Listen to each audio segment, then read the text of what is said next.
Alhamdulillah, today is Juma. Glad to be able to speak to you again. You know, it's a blessed day, being woke, being thought, cognizant, relatively healthy. Kind of want to talk about today, you know, child raising and in this society, we have a tendency to constantly say, let them be children. And that sounds good because you can end up still being 34 and still being a child, still playing Xbox, PlayStation, so forth and so on. And the mentality of, perpetual sports.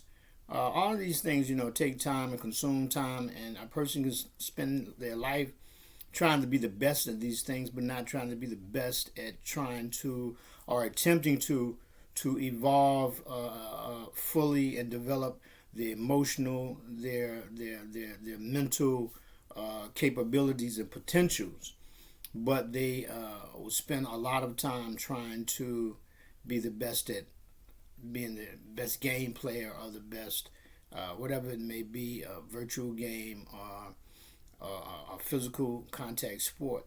Now, of course, as they say, some of these things can be transferred into everyday life.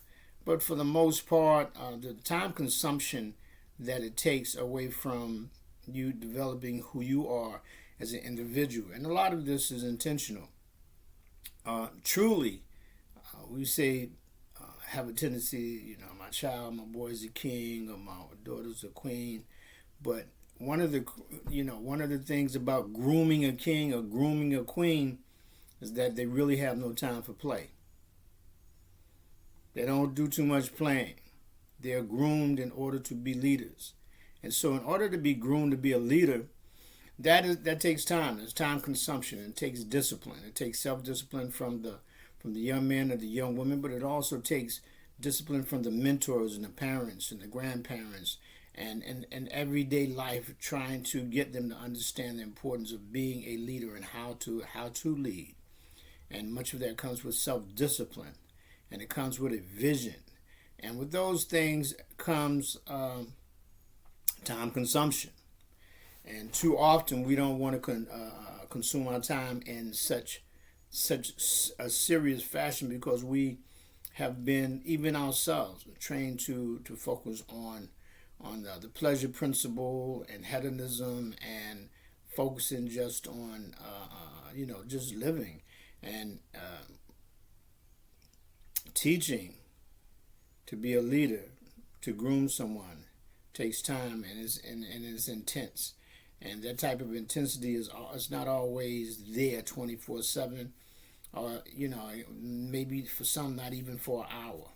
But that is the difference, and because a king doesn't play, a queen doesn't play, doesn't have time to play, has time to study how to lead, how to study, how to look at the legislative branch, the the judicial branch, the executive branch, having to study all of the facets of government, the facets of economy, the facets of economics, the facets of everyday living of people.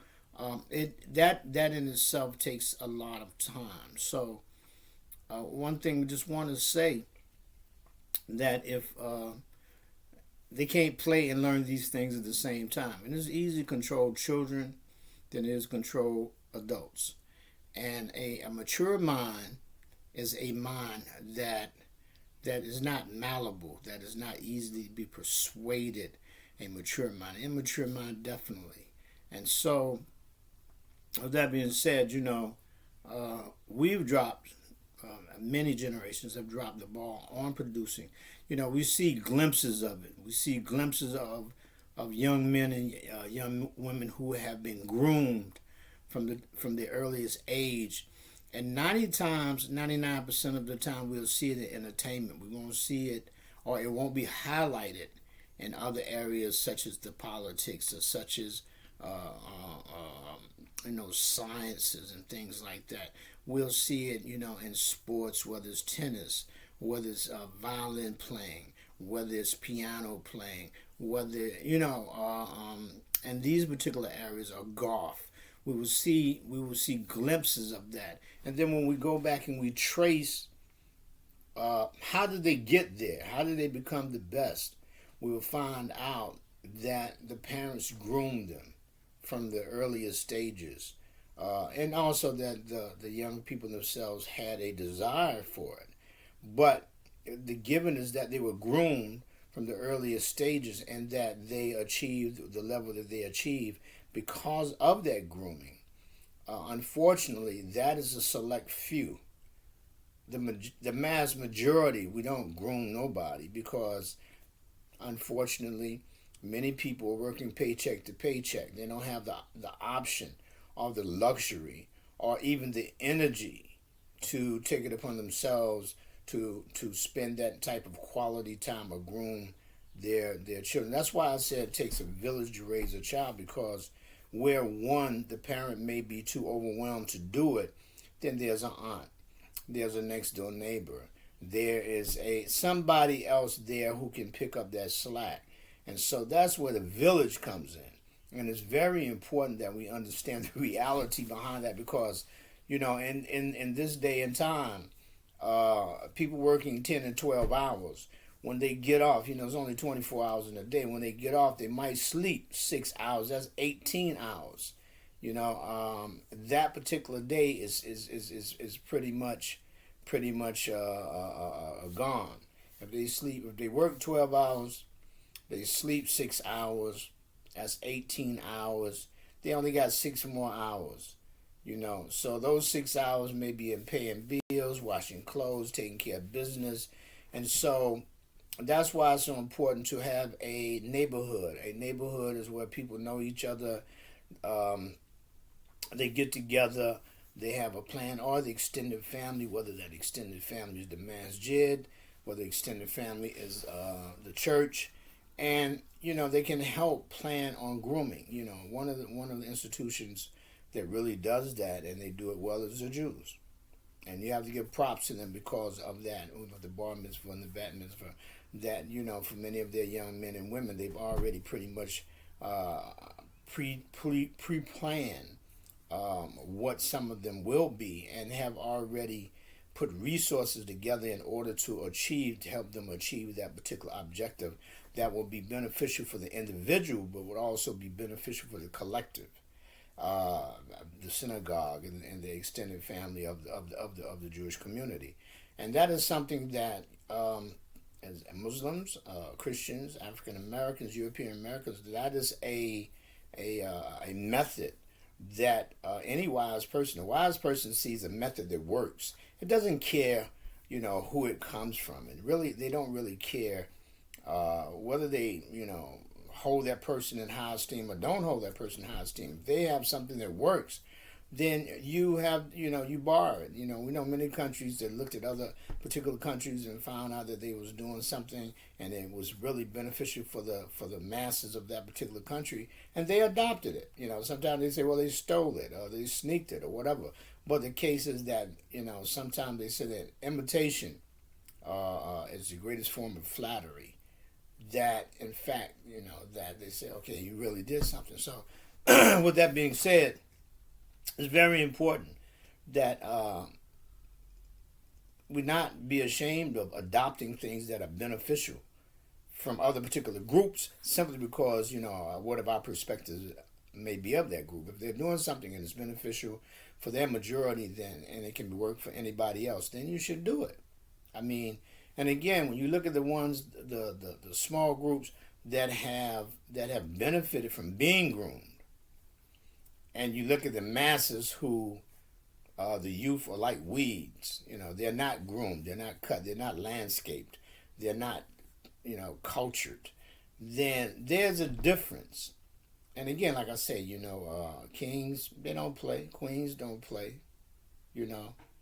They're too busy being taught to be leaders, and they're being taught those particular areas of leadership, of dealing with other areas at a young age, and staying on point.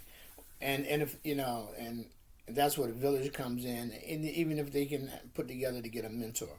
But the thing is that you can't do that if you don't have a neighborhood. If you just got a hood and you don't have people that are willing to work together, adults who are willing to work together for the common cause of the children, or take or who take offense when someone advises them, that their particular child needs assistance in this particular area, or that they have to verbally check the child, or whatever the case is, the young adult, and instead of them understanding that the adult really has their young man or young woman's best interest at hand, they themselves take offense of it and automatically defend the young man and woman, even if they're wrong. That right there is not a particular mindset that is beneficial for the collective of the adults in order to groom a young man and a young woman for the beneficial of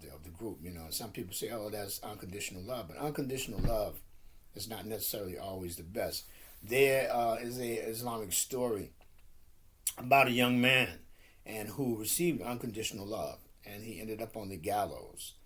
But he had enough. At the end, he understood that if he had just had a little bit more structure, if he had had just a little bit more guidance, if he had been taught just a little bit more self-discipline growing up, then he would not have been the reckless, the irresponsible, the destructive individual that he was, because a child raising a child, or a young man raising a young man trying by himself without guidance, in many cases is self-destructive in itself. And so in him understanding that, the last thing he asked was to see his parents, and when he did see him, he kind of gave him the what for, based upon the fact that unfortunately, he was still a young man at that age, but he understood, he had enough intellect at that particular age to understand that if he had been guided a little bit more, if he had had a little bit more instruction, that he would not have ended where he was at, even though it was his own choice. Now, as people will say, "Oh, you can't put that on them," and they probably felt guilty enough. But unfortunately, and realistically, in every major religion, until a young man or young woman reaches the age of maturity, all sins fall on the parents.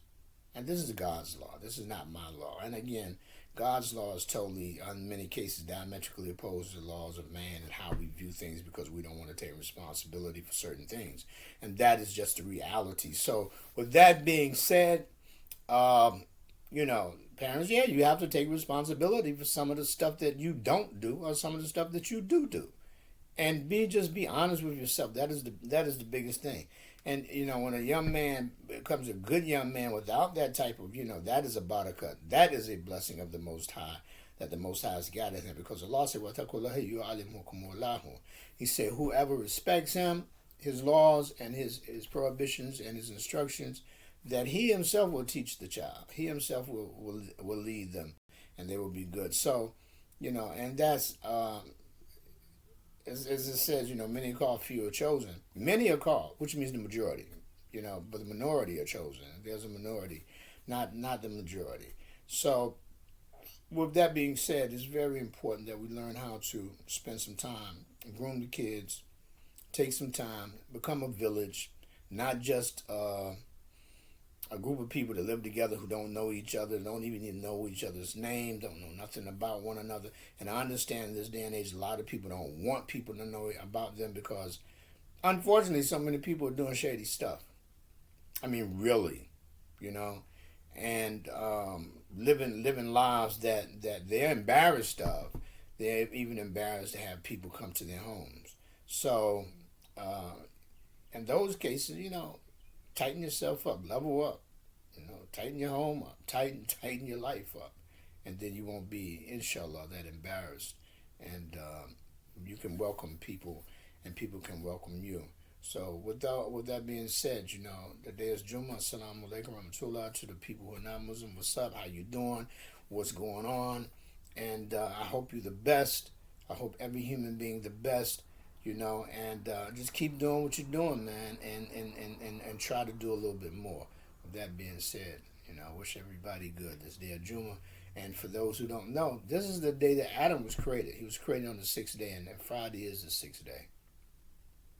This is the day that humanity started.